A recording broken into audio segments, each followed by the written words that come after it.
Halo teman-teman, selamat datang kembali di Bincang Silo. Kali ini kita akan membahas isu-isu hukum permasalahan yang mungkin akan menjadi kontroversial di masa modern ini ya. Kali ini kita akan membahas tentang nikah siri. Nikah siri dilihat dari perspektif Undang-Undang KUHP baru, yaitu Undang-Undang Nomor 1 Tahun 2023 tentang Kitab Undang-Undang Hukum Pidana.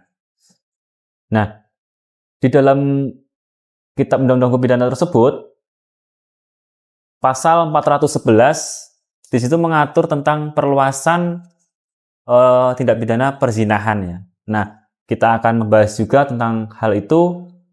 Oke, kali ini kita kedatangan tamu yaitu Mas Hanif Yuda. Yes. Gimana Mas Hanif? Alhamdulillah sehat-sehat selalu ya. Sehat selalu ya. Sehat. Oke, kali ini kita langsung membahas saja Mas Hanif ya. Oke. Nah, menurut Mas Hanif Yuda ini, secara singkat bagaimana sih hukum Indonesia itu Mas memandang nikah siri gitu ya? Jadi ya Mas, menurut saya dalam hukum nasional ini pernikahan siri ini berada pada persimpangan 3 sistem norma, yaitu norma agama, norma sosial dan masyarakat, serta norma hukum.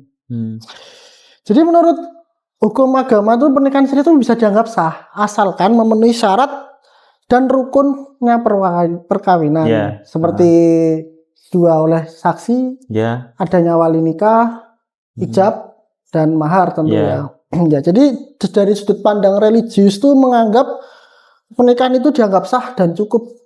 Sedangkan dalam hukum negara atau dalam undang-undang perkawinan ya kita diaturnya, sah secara agama itu tidak cukup, melainkan diperlunya adanya pencatatan administratif oleh negara sebagai bentuk pengakuan. Nah, disinilah yang timbulnya problem ya Mas, problem hukumnya dari pernikahan siri ini ya, karena jika dilihat dari sudut pandang teori hukum legal positifan yang dibesarkan oleh Hans Kelsen atau H.L. Hart, dia itu mengakui bahwa menerangkan dalam sistem teori ini legal ini bahwa validitas suatu norma itu dibuktikan melalui adanya pengakuan melalui sistem hukum yang formal. Seperti halnya dalam nikah siri ini, di mana pencatatan secara negara itu juga harus dilaksanakan, tidak hanya seputar sah menurut agama aja. Hal ini kan jelas juga dalam peraturan perundang-undangannya ya, di mana dalam Undang-Undang Nomor 1 Tahun 1974 tentang Undang-Undang Perkawinan yang dirubah melalui Undang-Undang Nomor 16 Tahun 2019 atas perubahan sebelumnya. Sini kan pasal 2 ayat 1 kan perkawinan dianggap sah menurut agama kepercayaan masing-masing. Dan dilanjutkan pada pasal 2 ayat 2 itu berikutnya, dan dilakukan pencatatan menurut perundang-undangan yang berlaku. Hal ini di sini jelas bahwa keduanya itu merupakan satu kesatuan yang tidak bisa dipisahkan ya dalam hukum nasional ini. Nah, hal tersebut juga istilahnya tuh untuk menghindari dari kelemahan-kelemahan ada nikah siri, seperti sulitnya pembuktian terkait status pernikahan, terus kemudian status anak, terus lemahnya perlindungan bagi istri. Serta nanti akan berkepanjangan terhadap waris dan harta bersama. Jadi begitu Mas. Oh ya, berarti kalau di hukum Indonesia itu dia lebih ke prinsip positivistik ya Mas ya? Iya Mas ya. Jadi pernikahan itu harus dicatatkan ya? Iya. Oke Mas Yuda, kita masuk ke segmen yang kedua ya. Nah, pertanyaan selanjutnya, bagaimana Anda melihat perluasan konsep zina ini dalam pasal 411 KUHP yang baru Mas? Ya, dalam peraturan KUHP yang baru ini bisa dilihat adanya perubahan signifikan ya dari sisi politik hukum pidananya ya, di mana dalam undang-undang sebelumnya tuh deliknya tuh bersifat antroposentris perkawinan negara, di mana negaranya bisa menjangkau ketika seseorang melakukan persetubuhan dengan orang lain yang sudah bersuami atau beristri. Terikat perkawinan.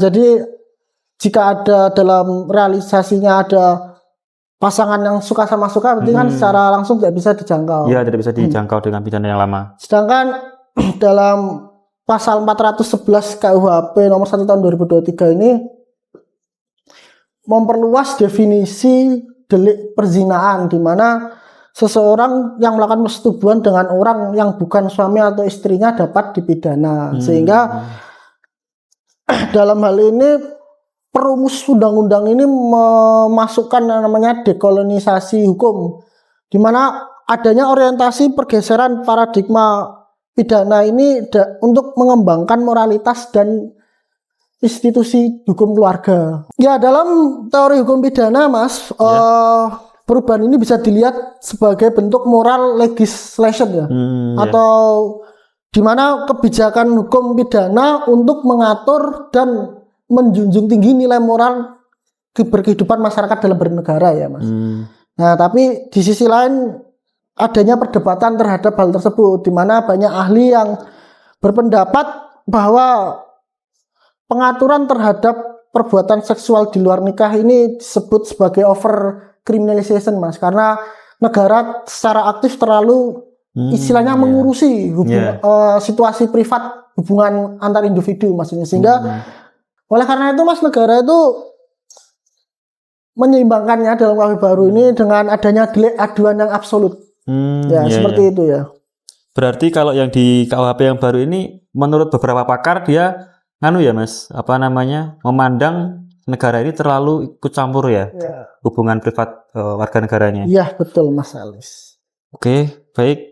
Kita masuk ke segmen yang ketiga ya, Mas. Nah, kemudian Mas Yuda, terkait dengan delik aduan absolut ini, dalam hubungannya dengan pasal 411 ini bagaimana, Mas, konteksnya, Mas? Jadi adanya delik aduan absolut ini merupakan bentuk pembatasan kekuasaan negara terhadap mempidanakan setiap perbuatan. Jadi pada dasarnya delik aduan ini tuh menyatakan bahwa negara tidak boleh aktif mengintervensi wilayah privat suatu masyarakat tanpa adanya pengaduan dari orang yang merasa dirugikan. Sehingga jelas diatur dalam pasal 411 ini, delik perzinahan hanya dapat diproses atau dilakukan ketika adanya aduan dari suami atau istri, orang tua atau anak yang merasa dirugikan, Mas. Sehingga dalam teori hukum pidana ini biasanya disebut sebagai subsidiarity dalam hukum pidana, yaitu sanksi pidana itu dilakukan secara terbatas dan proporsional. Seperti itu, Mas. Berarti walaupun seolah-olah di pasal 411 KUHP yang baru itu dia luas ya, Mas ya. Tapi di situ yang bisa melaporkan itu tertentu ya. Nggak semua orang bisa melaporkan seperti itu ya. Jadi negara tetap memberikan keseimbangan lah. Bagus sih, Mas, itu. Jadi apabila ada nih anak muda yang dia kumpul kebo mungkin ya. Nah, itu yang bisa melaporkan ya orang tertentu ya, misalnya orang tuanya gitu ya. Oke, kita lanjut ke segmen 4 ya, Mas Yuda. Apakah ini berarti terjadi benturan antara hukum negara dan hukum agama, Mas? Ya, kalau benturan tuh mungkin bisa saja terjadi ya, Mas. Jadi menurut teori legal pluralism, jadi teori ini tuh mengatakan bahwa masyarakat tuh bisa hidup lebih dari dalam satu sistem hukum secara bersamaan. Misalnya sistem hukum adat, agama, maupun sistem hukum negara ya, Mas. Nah, salah satu contohnya Indonesia ini, di mana Indonesia ini merupakan contoh klasik dari masyarakat pluralistik secara hukum, di mana ya nikah siri ini merupakan lahir dari realitas pluralisme dalam masyarakat, di mana secara agama diakui sah, namun secara negara tidak ada pengakuan tersebut secara administratif ya, Mas. Hal tersebut, jika suatu negara mengantisipasinya melalui hukum pidana secara ketat, hal itu bisa menimbulkan konflik terhadap masyarakat dalam hukum formal, terhadap hukum dalam masyarakat, living law. Sehingga hal ini perlu diseimbangkan lah. Dalam kajian sosiologis ini tuh bisa disebut sebagai gap law in book vs gap law in action. Jadi adanya gap antara hukum secara buku, secara teori, dan hukum secara aturan. Jadi antara dasen dan desainnya tuh berkaitan, Mas, itu, Mas. Jadi memungkinkan, konflik itu memungkinkan. Tergantung bagaimana negara mengantisipasinya. Salah satunya dalam KUH pidana yang baru ini kan pasal 2 kalau nggak salah mengakui adanya living law Ya. sebagai dasar pemidanaan ya Mas. Ya, itu cukup bagus tuh perumus-perumusnya itu. Ya. Oke, penjelasan yang sangat bagus sekali ya Mas. Ya. Dari Mas Yuda. Kalau berkaitan dengan itu Mas, apa namanya? Ini kan KUHP yang baru ya Mas. Dibandingkan dengan KUHP yang lama, hubungannya dengan nikah siri. Nah, apabila seseorang itu dia memang sudah nikah siri, kemudian dia dicurigai oleh orang lain berkumpul kebo gitu Mas. Kalau misalnya ada praktek ya seperti ini ya, kita di luar konteks lah. Maksudnya ada praktek kan ini udah 2026 ya Mas ya. Nah, itu ada sebenarnya orang sudah nikah siri ya Mas, sah secara agama. Kemudian oleh warga tetangga-tetangga itu dia disinyalir sebagai wah ini bukan suami istri yang sah secara negarai, kumpul kebo, digerebek lah gitu. Nah, itu sebagai apa ya? Misalnya Mas Yuda sebagai seorang pengacara, itu bagaimana nanti Mas? Untuk menangani orang yang mungkin digerebek, mungkin dipukul kayak atau apa seperti itu? Itu tidak boleh ya Mas. Nggak boleh ya Mas ya? Nggak boleh Mas. Itu kembali lagi tuh. Kan dalam KUH pidana ini adanya delik aduan absolut tadi Mas. Di mana proses istilahnya actionnya itu bisa dilakukan jika ada aduan dari suami istri, orang tua maupun anak yang merasa dirugikan Mas. Jadi tindakan menghakimi secara massa itu tidak dibenarkan dilakukan Mas, sehingga itu malah dapat memicu pidana dari pihak yang menggerebek ini. Iya, tidak pidana baru lagi dibenarkan ya, Mas, tidak perlu itu Mas. Berarti kalau yang menggerebek itu malah justru tangga itu nggak masuk. Nggak ada haknya di sana. Nggak ada. Oke, bagus Mas. Berarti oke Mas, kita lanjut ke segmen yang kelima Mas. Pertanyaan selanjutnya, lalu bagaimana seharusnya hukum pidana itu diposisikan dalam persoalan seperti ini? Ya, menurut saya Mas, dalam hukum pidana itu ada prinsip namanya ultimum remedium ya.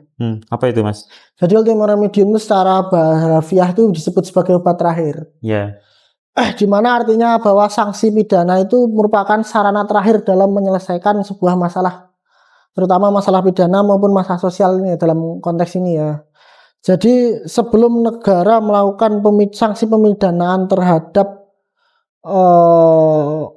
orang yang diduga melakukan pelanggaran delik perzinahan ini Mas, lebih dahulu tuh menyelesaikannya melalui hukum administrasi, hukum perdata maupun kebijakan sosial.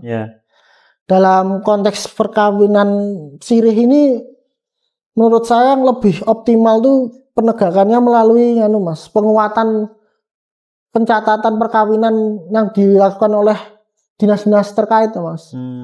Atau kementerian-kementerian lah. Jadi menguatkan sosialisasi terhadap adanya pintu-pintu pendaftaran untuk melegalisasikan pernikahan siri ini Mas.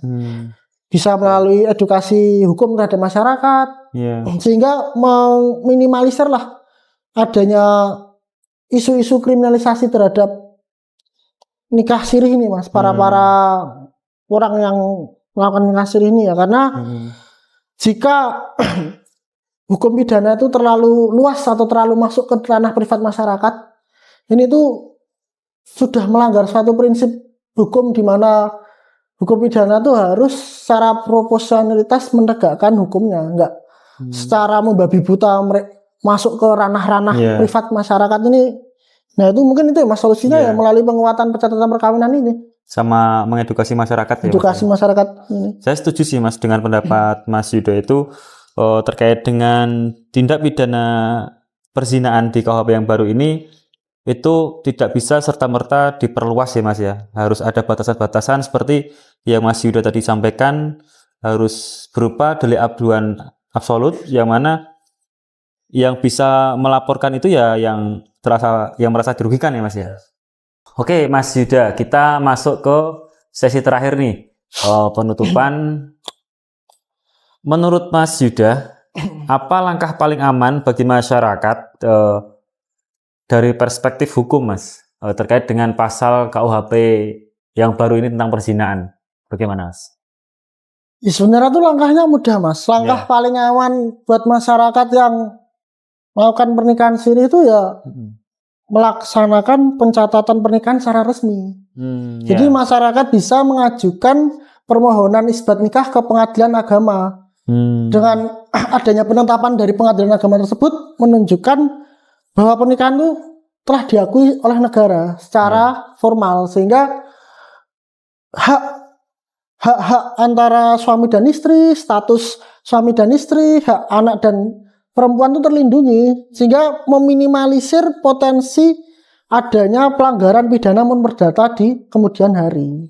Oh, gitu. Berarti solusinya pengajuan itu ya, Mas ya, isbat nikah ya. Atau kalau enggak ya tetap nikahnya sah ya, Mas ya. Nikah yang dicatat oleh KUA dari awal gitu loh, tanpa ada nikah siri sebelumnya. Nah, kalau Mas Yuda sendiri nanti mau nikah siri dulu atau langsung nikah resmi, Mas? Saya sih resmi ya, Mas. Resmi langsung ya, resmi, untuk memberikan contoh ya, Mas? Iya, contoh. Okay. Yang resmi 1. Wah, ya resmi 1, yang enggak resmi 1. Banyak berarti. Yang enggak resmi enggak ada. Enggak ada, oh iya, maaf. Oke, itu pembahasan kita kali ini terkait dengan nikah siri dalam perspektif KUHP yang baru, pasal 411, di mana pasal tersebut kita dan teman-teman yang lainnya memandang lebih luas ya, Mas ya, lebih luas daripada pasal perzinahan dalam KUHP yang lama. Namun di dalam KUHP yang baru ini kita ada batasan-batasan nih, Mas ya, terkait dengan siapa yang melaporkan. Itu ada prinsip yang namanya delik aduan absolut ya. Yang bisa melaporkan itu adalah orang-orang tertentu, misalnya seperti orang tuanya, kemudian pasangan, suami istri, dan anak yang dari orang tua tersebut. Ya. Oke. Pembahasan kali ini cukup komprehensif ya, Mas Yuda. Terima kasih atas waktunya. Saya Salis Nurseta. Kita kembali lagi di Bincang Silo selanjutnya dengan tema yang mungkin lain ya, Mas. Oke. Apabila ada pertanyaan silahkan komen di bawah sini. Cukup sampai di sini pertemuan kita. Assalamualaikum warahmatullahi wabarakatuh. Terima kasih. Bye.